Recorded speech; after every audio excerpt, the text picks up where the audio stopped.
That's right, not what I like it. All right, so thank you for your time for coming tonight. We're going to be doing an exercise class.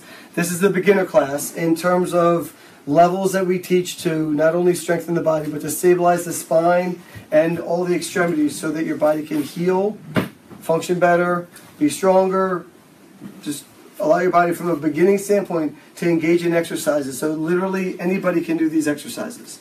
So we're going to start off with core. And with your core, what I want you to focus on is sitting on a ball. I want you to sit so your calves don't touch the ball. And you determine how wide your feet are. The closer you get your feet, the more unstable you'll be. And as you become unstable, that's when you use your core. So I want you to feel your tummy, your belly button, and I want you to suck it into your spine just a little bit, and hold that the whole time. That's your core. Now, try to get your legs a little closer and feel your body start to wobble or balance or come off center. Okay? So for some people, their feet are going to be wide apart. For other people, they're going to be touching. If you're really good with this, your feet are together. You can stack your feet one on top of the other. Make sure that you're sitting up nice and straight. Straight is beautiful because it's healthy. So sitting up nice and straight. And if you need to, put one foot on top. You just made your base more narrow, which means your body has to adjust a lot more. Makes it a lot harder. Okay? At home, when you're doing this exercise, if this isn't challenging for you, eventually keeping your body totally still, don't lean back, but eventually you're going to lift one knee, ideally as you sit there, higher than the other knee. So just up to level, and just let it hang and hold it. And what you're working on is your hip flexor. If you get tired and you have to put the leg down, awesome. Count how many times you put it down in a 2-minute rep, because eventually you only get to put it down one last time until you're eventually able to hold it the whole time in the air. And when you hold it the whole time in the air for 2 minutes, not leaning back because you're just tilting, leaning into it, you're going to strengthen the hip flexor. The hip flexor for every kind of exercise from walking to running is critical in making sure that you use your upper body, your upper leg, and not your lower leg. Most people get shin splints because they're making their lower body compensate for what their upper body is doing. So strengthen your upper body. So belly button in, good posture, hold it, and then lift. And your goal is 2 minutes. Next time you do it, you get to put it down one last time. Okay? So put it down and flip, switch your legs. I just want you to feel what that lift, what that feels like when you switch sides. And you may find that it's a little bit difficult. If you're doing this and it's no big deal whatsoever, close your eyes. Because when you close your eyes, it becomes really hard to balance and coordinate. Keep that. But you're going to feel, you want the quivering in the ankle. You want your ankle to stabilize, not your waist. You don't want to be doing this. You want to stabilize at the ankle. Okay? Bless you.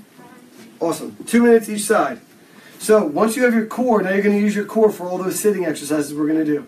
So we're going to do a shoulder exercise. So if you can grab your weight and take off the top layer if it's hot. So shoulders, simply put, it's just raising your arms in gravity with a weight if you need it. And you can decide at the side or slightly in or straight in front of you. The angle recruits muscles in a different way. So you decide where you put your body, where you put your arms. But as you bring them up, hold them at 90 degrees. So when your arm is straight across like this, if you hold one still and just do one, hold your core tight. So hold your tummy. Just do one arm first. Just do one arm raise and leave the other one still. If you do a number of reps like this and back down and go right back up into it. If you do a number of reps like this and then hold this one still after say 10 reps and then switch sides and to hold this level, eventually the arm goes dead. The arm gets to be really hard. So if you don't have heavier weights, just make the arm work harder doing the weights. You can do shoulder presses if you need to bring them down. You can do presses. You can do them alternating one at a time, or you can do both together. So change your angle. Bring your arms in on a 45 degree and do it again. Just keep doing it. I like a 45 degree, actually. It's all good. You're going to recruit more back. If you bring them back, you'll recruit more chest than when you bring them forward. Ideally, you're trying to isolate it at the shoulder, so try not to curl and use your chest to do it. Just let the shoulder do the job. If you're straining, drop your weight. Make sure your stomach is tight. Make sure your core is strong. And the last one, bring them straight in front. And again, you can do them together if you want. Your motion's going to be different, but to press them all the way up like that, work on that stability. On the ball, hold and do it. You want to do one at a time? Awesome. It doesn't matter. You want to hold one still and do one at a time? Each way you do it's going to make it hard. The longer you hold a weight against gravity, the more tired the muscle gets. Then to work it out, a lot more effective. You're doing awesome. If you need to, keep it close. Keep your weight here. Just don't smack yourself in the head. The more the weight goes out, the harder it's going to get, the more it's going to strain, the more you're going to lose your core, and you're going to start to strain your low back. So just keep it tight. And like I said, you decide. You can do hours of the clock. You can do every angle. However you want to do that, it's a different way that you're working and straining not only the shoulder joint itself, but all the different recruiting muscles that you're lifting with. So to do a shoulder press. The other one we're going to do, the next one's going to be bicep curls. Maybe totally relax at your side. Again, good posture, suck it in, and do a bicep curl. If your thumbs are out wide, that's a different exercise than if your thumbs are in front. So you can do a hammer curl, you can do a regular curl, you can alternate them. It doesn't matter. Try to wheel a little bit more forward on the ball. Keep coming, keep coming, keep coming. Yep, put your feet together, all the way up. Now do it. A lot harder. Yeah, it is. Now you're using a lot of electricity to hold your body on the ball so you don't hit the floor, which means there's less electricity for your biceps and your arms, which means as you do this exercise, it becomes harder. Yeah, that's right. Now, with not changing the weight, you just increase the workload that you're doing, which is awesome for you. Again, thumb out or thumb up, doesn't matter. You can do them both together. You can alternate. You can hold one at 90 degrees, just hold it one level, and do the other. Makes it really hard. Slow it on the way down to the negative as you lengthen the muscle. And again, try and spot eye level or higher because it keeps your body in the right form, and it'll keep your body moving in a normal pattern as you do it. You can feel it challenges balance too. Absolutely, it's awesome. And then the third one we're going to do are triceps.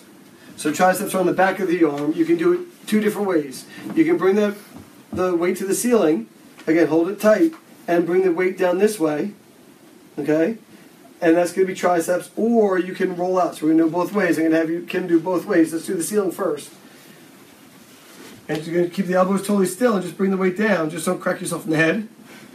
And back up. Make sure your core is tight. I'd rather you do 5 correct with your core tight than 10 sloppy. So you're doing awesome with it. And then Kim, can you spin sideways and roll out towards me? The other way you can do it is just to roll out, skull crusher. And so your shoulders are here, your hips are high and tight, and hold it tight. And she's going to bring the weight towards her forehead and back up. It's called skull crusher for a reason. Don't do it. Yeah, Okay? don't crush it. You get glute workout too. It's great glute. It's a thought workout. That's good. So I'm going to put them all together for you now, though. So can you walk all the way back up? Awesome. So you can say sideways. Okay. So now we're going to do them together. You're going to have the weights down here, be forward on the ball. You're going to do a bicep curl. You're going to turn your arms, do a shoulder press, and then you're going to do a tricep extension all the way down. And then back up again. Out, shoulder press. Good. Turn them and bicep curl. And that's 1 rep. Good. Now you can hold one still and do the entire thing. You can do them opposites. You get crazy, do whatever you want. But you're incorporating biceps, shoulder, triceps, lots of different muscles, lots of stabilization muscles, and all the muscles under here that you want to have as firm as possible while you're building definition throughout your entire upper body. Perfect. It's good form. Awesome. Just keep it here as you do it so that you're using your core, which trains energy, so that it makes it even harder, more effective for you. So that's awesome. So that's core, sitting, anything unstable, sitting on the ball, shoulder, press, bicep curls, tricep extension. That's everything that we're going to do sitting on the ball. Okay? The next things you'd go through is going to be where you're going to lay on your tummy on the ball. So you can put the weights down. And I want you to get yourself so that you're kneeling. Yep, you're kneeling on the ball. And you're going to roll out so that your stomach is on the ball. You decide. The more of your body that's in front of the ball, the more you're teetering, the more work you're going to do. You're doing a push-up. So we're going to first do a push-up. So actually, once you start back a little further, you're great. Yep. You can do a push-up just like this. If it's easy, just keep walking. You can go all the way. You don't have to, but you can go all the way to where your feet are, your toes are on the ball. You can put 1 foot in the air and do this. Makes it really, really hard. You decide. So push up. Just do a push-up and just press down and come right back up. Awesome. The other way you can do this is to go from push-up into a plank. So I want you guys to try this just one way and then you go the other way. So Kim's going to go down on her elbow. She's going to go down with her left arm first, then her right arm. And she's going to come back up, left arm, right arm. Totally different exercise than if she does right arm first and then right arm up. And what you're going to notice, if you have any shoulder problems, you're going to do more. If you have any shoulder problems, one of those is going to be hard. And that's dictating how your body is decompressing and moving through the rotation. And I want you to always know, by moving in one direction, if that's hard, it means there's a lot of work you need to have done to your shoulder to restabilize it to make it work right. But I just want you to feel that. So, can you try one? Just roll out. So I want you to feel, you decide. Kim can roll all the way up so the ball's at her ankles. She can roll all the way down so she's barely doing it. I don't care how you do it. But I want you to feel that when you go down with one arm first, so bring one arm, go onto elbow on one side. Awesome. And then push back up, which is the hard part. If you need to, actually roll back a little bit. There you go. Pull back if you need to. Okay. You decide how hard. I don't, it doesn't matter to me how hard it is. But I want you to feel it. And then do the other arm first. And I want you to feel if they feel the same or if they feel different. And then press back up. Because you may find you can't get up on one side. You have to do it one way. And so what I want to do is build strength and stability and flexibility in your joints so that you can do this either which way. That you can come down and come back up, because the more those shoulders can compress and hold your body weight like they're built to, the more they're going to do all the things during your day with less problem, tension, strain. So you're able to work, lift out, and just live your life at a much better level. So you're all set. You guys did great. Thank you for trying that. Was that hard or easy? It was hard. Not bad. I like it. Awesome. Now flip. We'll do back. Okay. So laying the same way, but keeping your chin and chest up, we're going to do a back exercise. So if you squeeze the muscles tight, you're activating a lot of muscles in your back. And I simply want you to go through a range of motion. There's no weight. You can add weight to this. You don't have to. But you can add weight to this. But all Kim's going to do is go through a motion where you start out like Superman. And she's going to do a row and bring her elbows all the way back to her rib cage and then back up again. And as she does this on an upward angle, she's recruiting all the muscles down her spine, from her arms all the way down to her pelvis on both sides, and all the muscles down along the spine. So simply doing that, you work your back all day long. You stand, you're working your back. So you don't need to do a ton. If you want to get definition up in the shoulders, up at the top, you can. But if just doing this motion in here creates a lot of tightness and strength into the back by extending upward. You can do motion where you lift your arms up against gravity, just like doing that shoulder press. You're doing it this way, where you can do a fly or a lift this way, and it'll strain more across the shoulders with the traps. But a lot of this is going to be a lot of lat and a lot of middle of the spine exercise. That's fantastic for your back. I think if you play with the base of your feet too, make it harder or easier, like wider is a little bit easier. Same thing when you're sitting on a ball. And if you bring it in, it's a little bit harder in that position. Perfect, yeah. So the width, the wider you make your base, the more stable, the easier it is. So if doing that you're not really getting a lot out of it, make your feet, want to, crisscross your ankles. You'll start to wobble. Now when you do this exercise, you're burning the energy meter, and it's going to make that exercise a lot more effective and a lot more difficult for you. So just try one thing. I just want you to land the ball. Put your feet wide. You're perfect at it. Put your feet wide and feel it, and then put your feet together. And just feel how much you wobble, how unstable you become, so that you can get a sense of what that's like. Because now when you do an exercise on top of that, hold your tummy, hold your body flat. If that's your exercise, no, leave your feet on the ground. Go that way a little bit. That was good. Good example. But feel your balance and stability. That's an exercise. That's a lot of work you're doing right now, just not to fall. Once you get that stable and easy, then add motion to it. But that in of itself is a really great exercise for your back. Okay? Now we're going to flip over and do abs. So you're going to be on your back. This is misery. Misery does love company. So this is something I want you to absolutely to feel. This is really hard to teach somebody. So I want anybody listening to this to hear this a couple times, rewind and play it a couple times. Because if you do this right, you can't do 50 ab crunches. To me, anyone doing 50 ab crunches isn't doing them right. You shouldn't be able to do a muscle group that many times effectively. So what I want you to do is feel the difference of doing crunches like you normally do them versus what we're going to do here. Because what I want you to get out of it is that when you hold the muscle tight, you're going to take a deep breath and you're going to do one ab crunch all the way down, and then without letting go of the muscle. It's like doing a negative where the muscle's tight, you're going to lengthen the muscle that you're tightening. So by making your stomach muscles tight, I want you to hold that tension, hold your breath, lengthen your body, but don't let the muscle go so that it literally is tearing the muscles a little bit. And then tighten it back up again, and it's the difference of squeezing a towel versus wringing it. this is ringing your abs. And so when you do this exercise, if you do it right, you literally have to gasp after the breath. You go, and then you reset your stomach, and you do another 2 sets, full breath, and then, so each rep is 2 movements, it's 1 breath, and 1 full contraction, you never let it go. So there's a lot of moving parts with it. That's what I want you to pay attention to and to hear. So Kim's going to roll out, making it harder, feet together, making it easy, feet wide. You decide how high you lift your hips. Ideally, you're going to plank the whole way. Shoulders and knees and hips are level. When you do that, you're going to hold it tight, and it's all thought. If for nothing else, that's the workout right there. What Kim's going to do is she's going to put 2 fingers behind her head, one on the skull, one on the neck. And if you need to, press your tongue into the roof of your mouth. It recruits all these muscles. It takes strain off. What I don't want is your whole hand here because it becomes a bicep curl. And if you don't support it, you strain your neck. So it's just enough to balance. Kim's going to hold her tummy, suck it into the spine tight. She's going to take a deep breath in. Now hold all that tension, and she's going to do 1 rep. She's going to come all the way up. She's going to hold the muscle as tight as she can, and she's going to go back down. Half the breath is still in there, and she's going to lengthen, and then she's going to come all the way back up again and really squeeze, squeeze, squeeze, squeeze, so there's no breath left. And then she's going to relax. And you go like this. And I knew it was coming. You know? And it's one of those, oh my God. That's 1. That's 1. You got 10. That's 1. You decide how far you get, okay? She's going to do 1 more. Glutes high, tummy tight. Hold, deep breath in, squeeze. 1 rep all the way up. Hold that tension. Now you lengthen it like you do a negative with the biceps. All the way down. Don't let it go, don't let it go. Come back up, don't breathe. Come back up, squeeze, squeeze, squeeze, squeeze, squeeze. And relax.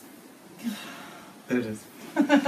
Perfect. Just try that. Just try one. We're going to go through it on your own. I just want you to hear what I say to do them. The key is you decide how wide or narrow your feet are. You get your thoughts, your glutes and your backside up high.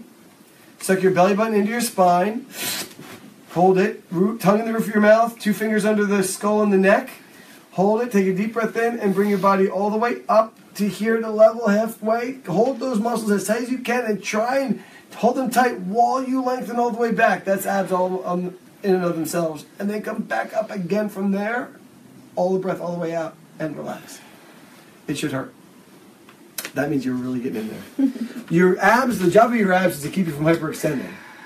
So when you do the exercise from here, you just bring yourself back to neutral. That's all abs. That's all 6-pack. And the more you bring your body on the ball this way versus down this way, you're working each of the different set of the 6. So you dictate based on where you are. If Kim does it right there, and she holds her hips high, she's lifting more weight up here. If she walks her feet down this way further so that her neck is barely supported by the ball, she's holding more hips up, so she's working more down here. So you dictate where in the 6-pack. You can literally do 1 at the lower half of the 6 and 1 at the upper half of the 6. You can do one day here, 1 day there. You target, you get more definition, you strengthen, you suck it in, you tighten it, you make it rip. Okay? That's abs. So we did chest, doing the push-ups and the plank. We did Superman for your back, and you can do flies, you can do rows. Those are on your stomach are the chest and the back. And then we flipped over on your back to do abs, and the last 2 are standing up. 1 is lunges and 1 squats. So we'll do the lunges here because we're standing right here, and then we'll go to the wall for the squats. But lunges, so if you stand up, lunges is simply, you decide how low you go. If you want to, this is a lunge. You're activating the muscles, and they're decelerating you from falling to the ground. And then you go back up and you just do a repeat. You decide if you want to go the whole way. Try not to move the front knee. It should not slide over your foot. It should stay still, and your back knee comes down. So you decide how big it stands. You decide how far down. You don't have to touch the ground. More effective, harder on the knees. You decide how far you go, and you come back up. And what I want you guys to do, I want you to do walking squats 1 way and just go backwards. Just do 3 steps. At home, do 10. I don't care what number you do. But I want you to feel what it feels like to go backwards, because that's the beauty of them. So just do 3 lunges. Just do 3 steps. Come down with the knee. Take a step. Come down with the knee. Take a step. Come down with the knee. And then go right back into backwards. Come down and try and have your balance. Try and stay in a straight line. Try and do that motion. Okay, so just do 3 reps. Awesome. Beautiful.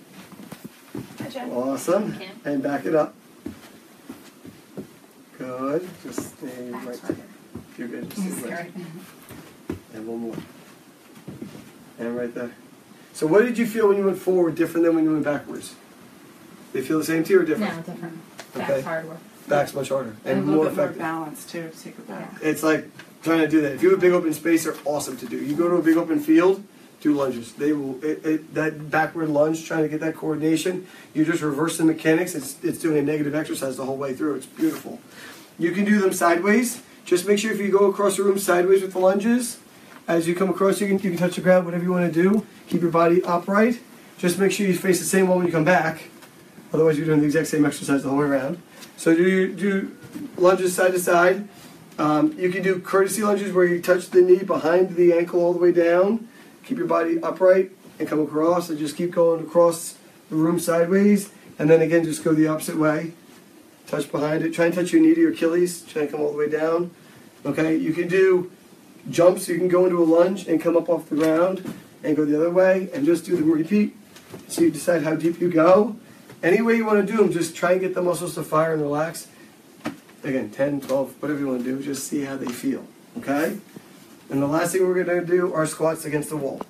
So if you can grab the ball, Chris is going to come around here. You want to put the ball on the small of your back. So if you guys want to go to the wall over there, Chris is going to come this way, but you can go to the wall over there. It's great. The hearts. Yep, right on the wall. So put the ball on the small of your back, and you decide what you can do this with weights, you can do without. You can cross your arms here.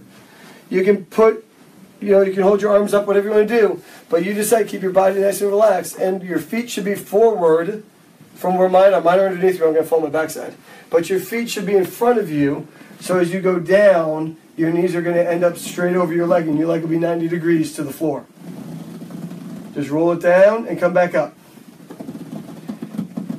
That's perfect. You don't have to go that deep. If you can, go to a level so your thighs are horizontal with the ground and come back up. But you don't have to go that deep. If you're great and you want to challenge it, you can do where you hold it halfway, quarter way, all the way down. Just hold it, count to 10. Doesn't matter how long you hold it for. If that's not a challenge, you can do micro bouncing. Just move little bits, making the muscles fire longer and shorter, breaks down the muscles. All of that is going to break up the muscles and make them work. And have a good form with your body. Keep your chin up, keep your body up here. Keep your form. There's a lot to stabilize. Again, the glute, the thigh, all of it. So you can stabilize the leg and really build a lot of strength in your lower body. So good? Yeah. That's a beginner workout. Start with those exercises. Try them, watch a video. Try them, watch a video. Every time you do them and watch a video, you'll learn something different. You'll figure out what you missed. But keep it creative. What we're going to do in the future is do an advanced ball class. And I'm going to show you how to up the ante with these exercises so that it becomes a lot harder, more intense. You don't have to work out for half an hour, 45 minutes. You can do an intense workout in 10 minutes and be crying halfway through it. So thank you for your time. Thank you for your time for being here. Thanks, Dr. Rob. Thank you. Take care.